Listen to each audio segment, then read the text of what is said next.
So now we will talk about customer-centric approach. What this means in general, that you need to define and do everything about the customer. We talk about idea validation, but in general, we need always be in contact with the customer. What this means, when you're starting the company, people ask me like how I can get a customer to give me feedback. Let's talk about that. If you did the homework of having the persona, as I mentioned before, you know exactly who you need to talk. So the best way to approach it is messaging. That's communication again. Try to understand what kind of value they can receive from you once your product or your service is done. And they will give you feedback. People actually really like to give feedback as long as you listen to what this means. People are willing to give you feedback, but you need to be very upfront, meaning that thank you for your feedback, I won't use it, or I will use it and I'll see you in a month. When they see the feedback applied, they will give you more feedback and they will become like a champion or early adopters of your product. This goes for B2B and B2C. That's how you actually start getting customers at the beginning. Said that. Don't forget to continue doing that as you grow. When you have either B2B or B2C and you have more customers, you will have a lot of feedback.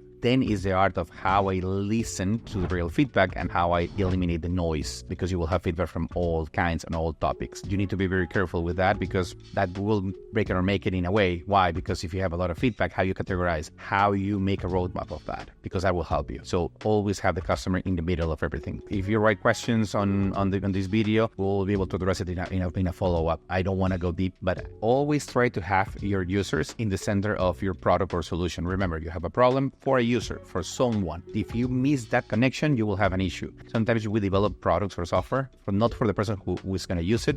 We develop for the person who requested the product, and that's a mistake. The same happens in the entrepreneurship world. So now we will talk about something that we've been talking in several videos. It's a very good survival rule. Don't forget about finance and accounting. Choose a good accountant. Choose a good firm. Have your financials. Now these days it's easier than ever. You have thousands of templates that you can validate or you start using, and I will give some of them on my resource tab so you can just download them and adapt to whatever you want. I don't want to go deep into this because we've been talking about that for a while, but it's critical that from day one, you have your accounting in order and your financials in order, whatever you do, SaaS or products, and there are different tools even online to manage that. And that goes even to the extent of like recruiting. Now there are tools that allow you to recruit people all over the world, which make it easier. Before that was really complex, so don't forget about that as well. Recruiting is everything. This is another survival rule that I want everyone to understand and put in their heads, just because the way that you recruit is going to be critical for your growth. Remember again, the first 20 people that you hire are going to be your culture ambassadors. Be careful of that. Remember that I mentioned you hire recruit,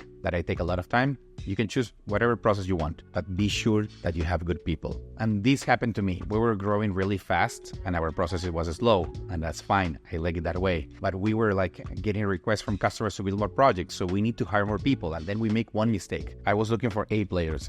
And then suddenly we had so much pressure in general from the customers that we need to move faster that I said, let's go and hire B players. That was one of the worst things that I did. Why? Because you have a culture that is like water, and bringing somebody that is not aligned to that is like bringing oil to a water tank, which means that the whole tank of water, it's not usable. The same happen in your culture, because you have people that is really performing really well, and then suddenly you have, I don't want to say a slacker, but somebody who's not aligned to that. That changed everything. It took us a lot of time to fix that. On top of that, we have to rework the work that person was doing. So in the long term, it was not a good idea to lower the bar on hiring, which means that I prefer to be by myself than with somebody else that I don't share the same values. The same happen with recruiting. Try to have high standards of recruiting. And also the other thing that might help you is referrals. When we have good people, they refer their own people, they have the same traits. So referrals are a must in general.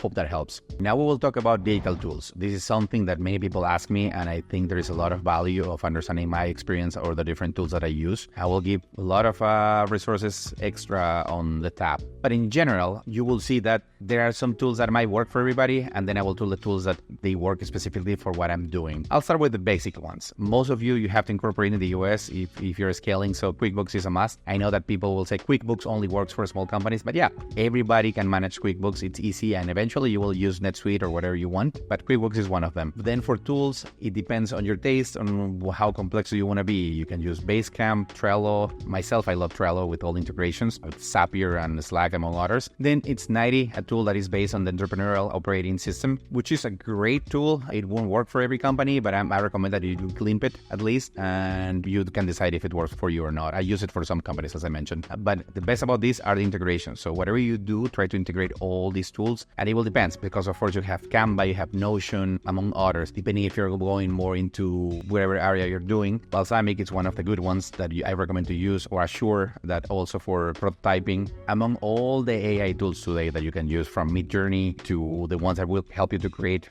content, videos, among other things. So try to test all these tools, and I will put the whole list on the resources tab, but do not overthink, meaning that try, experiment. Today we have more tools than ever before. In fact, what I would recommend, that more than following any tool that I use, try to figure out what type of problem do you want to solve, and then search online, because you will be able to find different tools and just try them to make sure which work for you. Perhaps Midjourney will work for me. For you will work, I don't know, other one. Like some people say ChatGPT is great. I'll use Write for some things, and you can use Gemini for another one. So just experiment. That's kind of like what I recommend. Last but not least, we will talk about something that might help you in your journey, specifically if you're into B2B. Not so much B2C, because B2C, you can reach out to them, you reach out to your clients online, but it might work specifically at the beginning. What I was doing, remember, I'm from Peru, but I incorporated in the US, and my focus was the US just because it was easy to scale there. But there's always an issue. Like, you're in Peru, even when you answer the phone and you try to speak decently English, you will have the issue of like, you are not in the US at the beginning. So what I did is, after I got my first customers, I was prospecting and visiting clients. And that was a difference for a company my size and in general, because my competitors, they were not traveling unless your company was signing a contract of $500,000 or $1 million. In my case, I was traveling to visit clients regardless of the size of the project. Of course, needs to be decent, but I was not like my competitors that they were saying like, no, if it's not $500,000 or $1 million, I'm not flying over there to visit you. So I was traveling to visit clients. Of course, my sales strategy was good in a way, because I was not saying them, hey, you're a prospect, I want to visit you. I was like, I'll be in town because I have clients in your area. Do you have time to meet and talk about the project or something else? And that helped. Why? Because first of all, they saw the value of like, hey, having us or myself in person at the client's office. It was before COVID, of course. They saw like, wow, these guys are coming here to visit us, even when that was not the purpose. And of course, you make a connection. And of course, as I grow, as I scale the company, that was real. I was not only visit prospects, but I always have in my mind like how I can mix both. Because if you sit in front of a client, they will see you, they will meet you. That's a difference. Not only because you are putting your time in to meet somebody who is not even your customer yet. Believe it or not, that helped me to close a lot of deals. Even if we don't close the deal, what ended up happening is that they remember us. And I had people that they were referring customers to us after a year or 2 years of meeting us, just because we went to wherever they were and we had a conversation. So that is really important. If you can do that, do it. If you can meet your B2C customers into some kind of gathering or something, do it. That will add a lot of value. That's what I recommend.